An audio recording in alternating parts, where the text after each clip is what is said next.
Thank you very much. My name is Ansoy from the BBC. I have a quick question for President Kagame. As chair of the Commonwealth, I wonder what your priority will be, especially in terms of upholding the values of democracy and human rights, given that there's been a lot of scrutiny on your country and the record of your government, and critics have been pointing out the number of opposition leaders and journalists who are in prison. I wonder what your leadership of this organization is going to look like in the face of that. And tied to that is also the criticisms that have been directed at your government as well over the migrants deal. They have raised questions of human rights, but also questioning whether your government, by entering this deal, allows the British government to abdicate its responsibility towards refugees. I think checking of facts is a serious problem with the very institutions we should have relied on to inform the public, the general public, the world, about some of these facts. Or whether the facts themselves or the interpretation of some of the things that actually happen. Now, let me start with the issue of values. Who defines the values? Or who doesn't actually have values? When people talk about values sometimes, there's one part of the world that has assumed the sole responsibility and the monopoly of defining values. So the rest of us have no values. We've just to keep learning from these ones who define the values. And by the way, the danger also is, it doesn't matter how long you take learning, you will never qualify. You will just always be branded somebody who has no values or who comes from a place where there are no values. So I want to put this case clear. Those from the north who always assume where BBC comes from, who always think they are the face of values, the rest have to follow. It's a big mistake. It's not true. We have values too. We here in Rwanda, in Africa, we do. No question about it. Second, there are some of these problems we have had in our continent, in Rwanda. Those from the north who define or want to define values have been part and parcel of these problems we have been facing. Some of them have actually been the cause of the problems we face. But at the same time, like the genocide here that took place here in Rwanda, where 1 million people over were killed. Well, I remember, if your memory serves you well too, I'm not inventing anything. The debate that went on at the UN, it was like, these developed rich countries, those who define values, simply took it like, these are just Africans killing each other. These debates were in the open. But you think that is true? You think the divide that actually led to this genocide was just a creation of Rwandans? Not the people from the north who actually divided this country?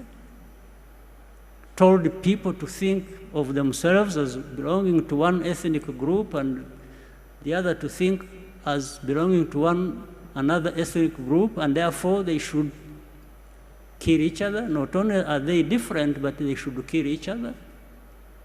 Would you believe that? Would you tell me that the 20 million people, this is documented by other people, not by me, who were killed in the Congo, were killed by other Congolese in the old days of King Leopold? And you think all that just disappeared in a moment? Then you had the savages coming over and taking over their own countries and killing each other. And then the others assume the higher ground. They are up there in the north and keep pointing fingers at those of us and think we have no values and we just are there to, we don't respect freedoms, we don't respect human rights. Sure, do you think so? BBC, you think so? You take time, you broadcast, and from morning to evening, this is literally just abusing people. You're abusing Rwandans, you're abusing Africans, values. What values do you know, my dear sister, on behalf of BBC? So, I want to assure you, there is nobody in the BBC or anywhere else thereabout who would be holding values better than we do here in Rwanda. Except if we just want to cover up the mistakes of the same people who want to define these values for us.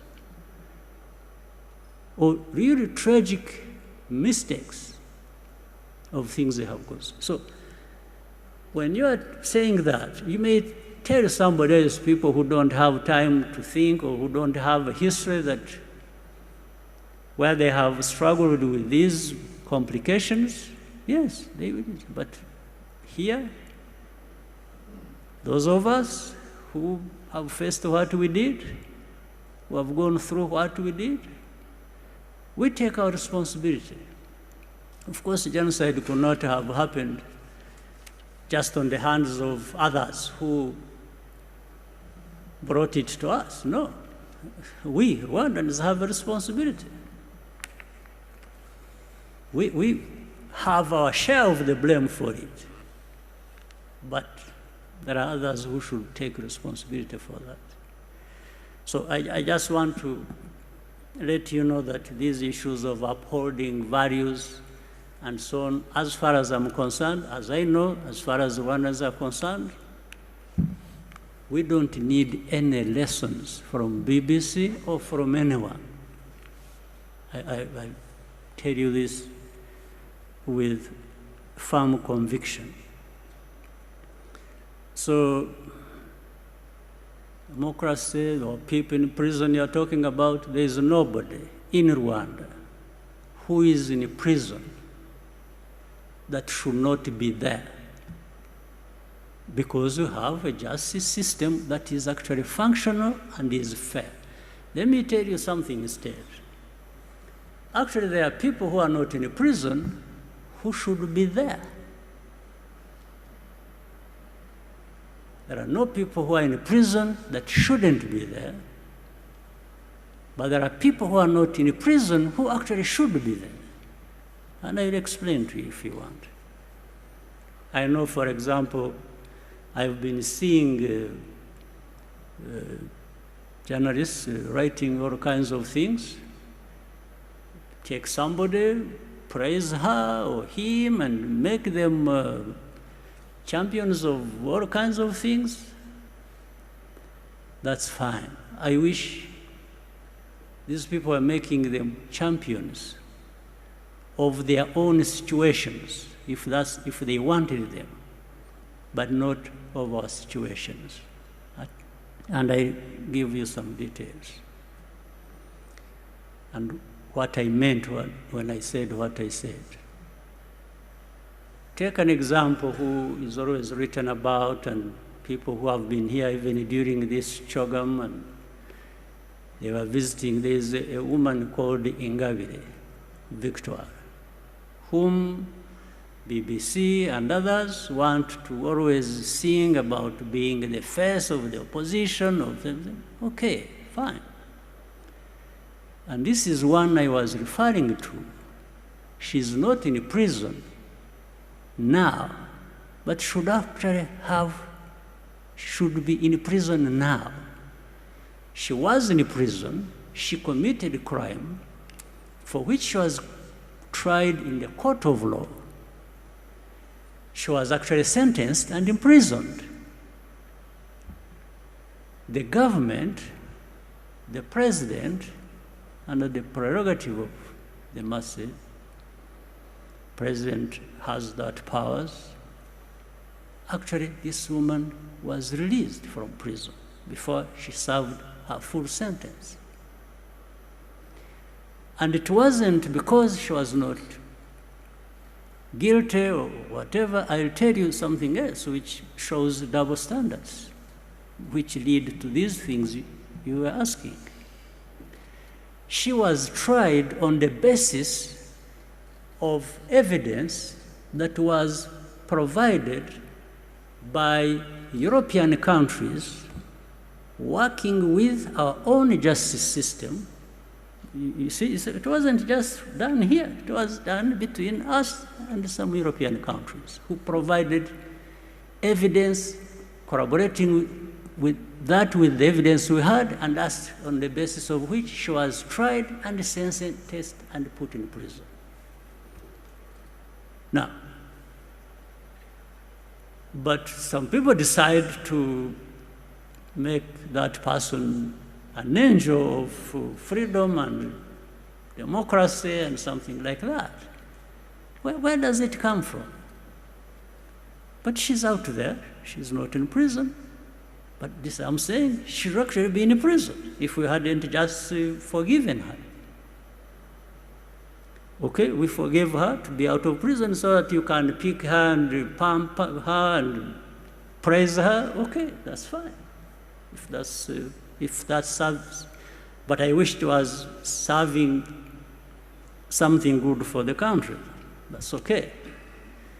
Then you have another person whom the very people I was referring to picked, praised, made her a celebrity, him a celebrity,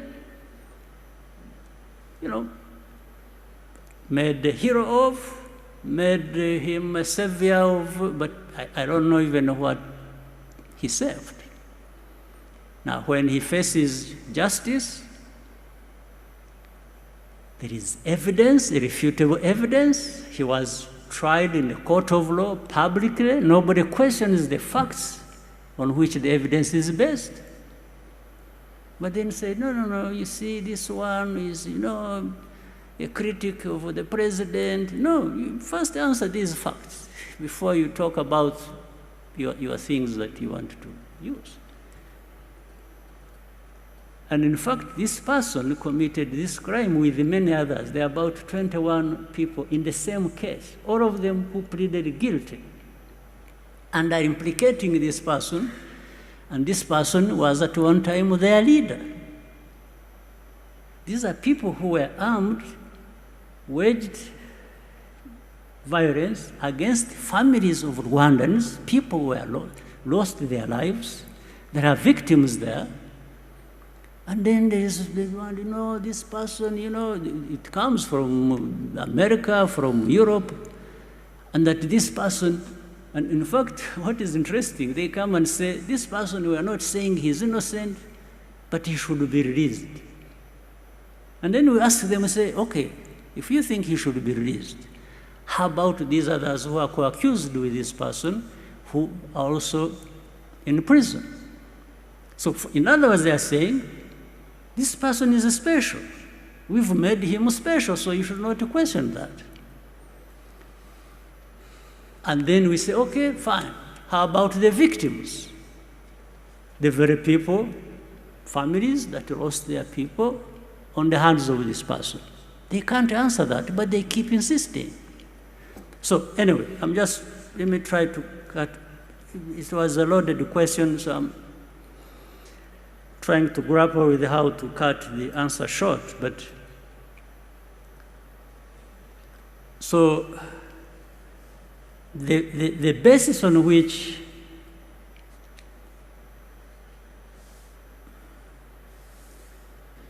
these judgments are made is not necessarily right. It's not correct.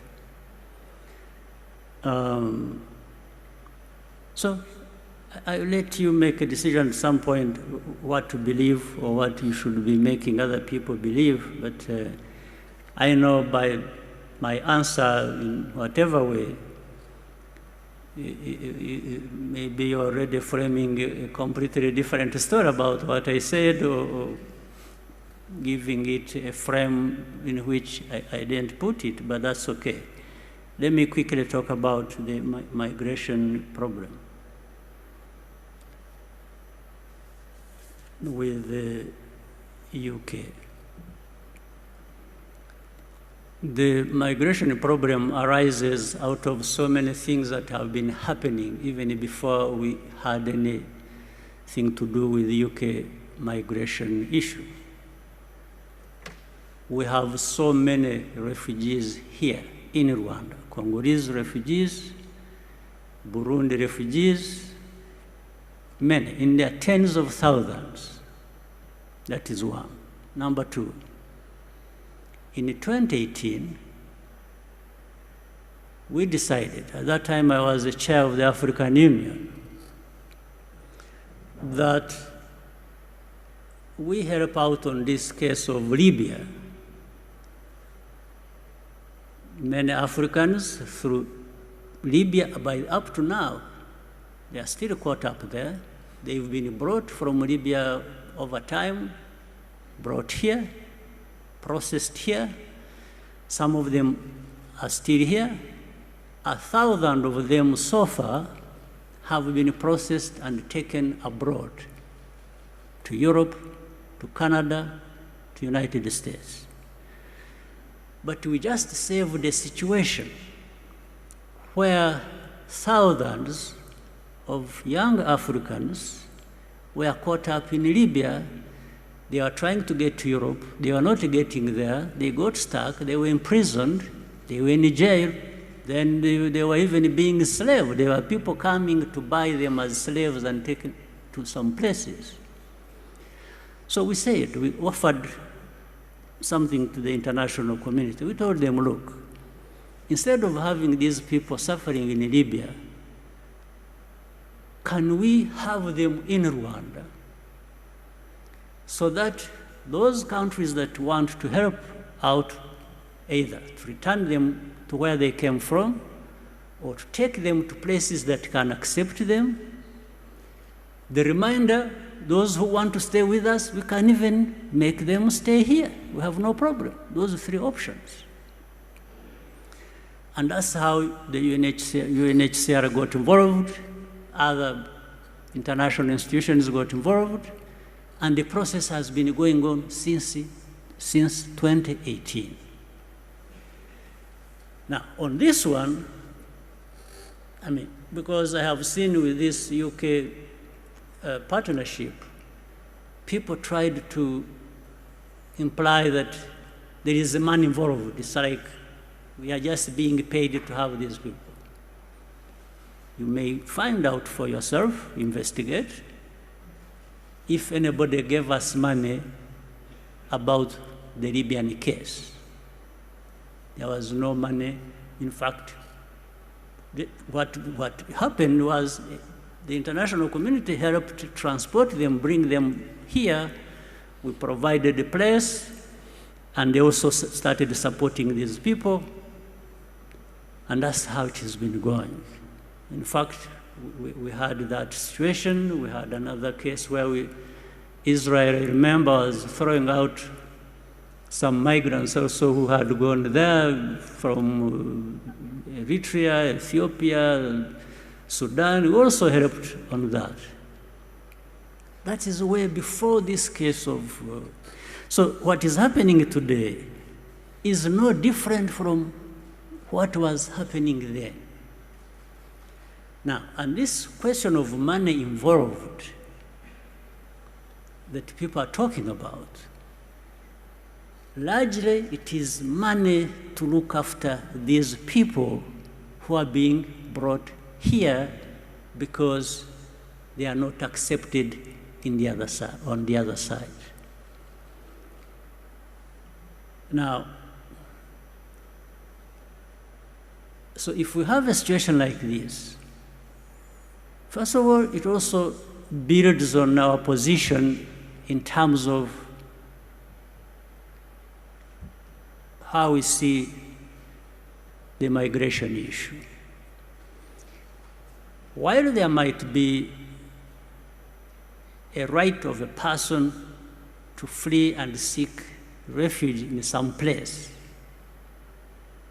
it's not going to be anybody. Because in this one, there are two types of criminals, if I may say.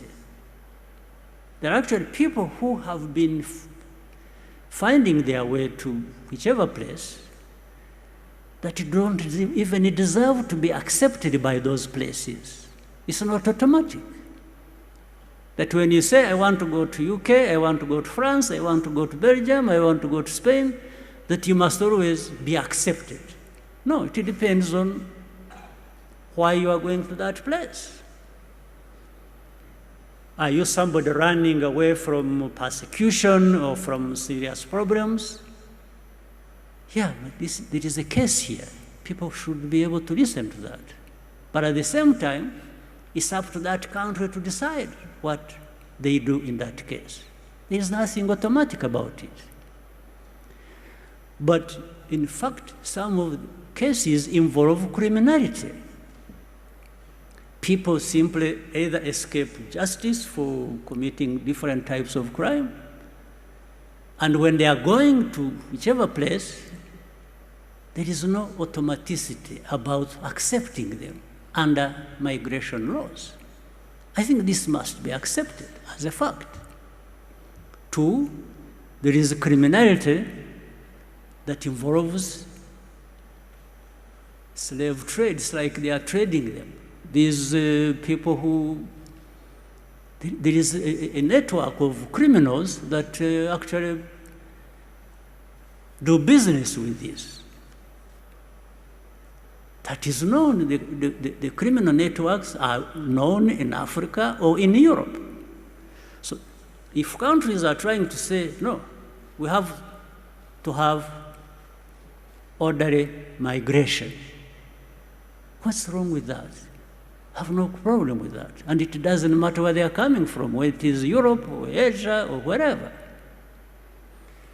By the way, we also, not so long ago, accepted people from Afghanistan. We still have young people who are living here who came from Afghanistan. We received requests that people were looking for where to go because they were fleeing what happened in Afghanistan, and we accepted these people. These people are still here. They are attending school. They are living a normal life, normal in that limited sense. Normal situation should be that they live in their country, but here we try to do our best to give them a sense of security and normalcy, but which is not complete. These people are here. They are being helped by different organizations, philanthropies. Nobody is giving this country money to do that. Absolutely not. So I wanted to, in those long explanations of words, to assure you that this migration issue is something that people will have different views about. But I have tried to explain to you where we come from in dealing with it the way we deal with it. So for us, are we committing any crime in accepting these people to come here? But if they don't come, we won't complain. It's not like we are dying to have people come to us. No, in this manner. It's just that we have tried to help out. So what else do you want me to say? At the end of the day, this Rwanda, where we have come from, maybe we know, maybe you know, or you will know. We are happy with the progress we are making. We want more progress. We are members of the Commonwealth. Today, we are the chair, and we will try to work with other members of the Commonwealth and make the best use of this opportunity for the benefit of everyone. There is no offense we have committed about that, and we don't apologize for the progress we have made, the challenges we have faced, and I hope it is also realized that I have been looking around in this world, I know, to find where everything is rosy and everything is fine. No. I haven't found that place. I wish I could find it. Maybe I would learn one thing or two. So, sorry to consume all the time on this, but it was because of the weight of the question. So, back to you.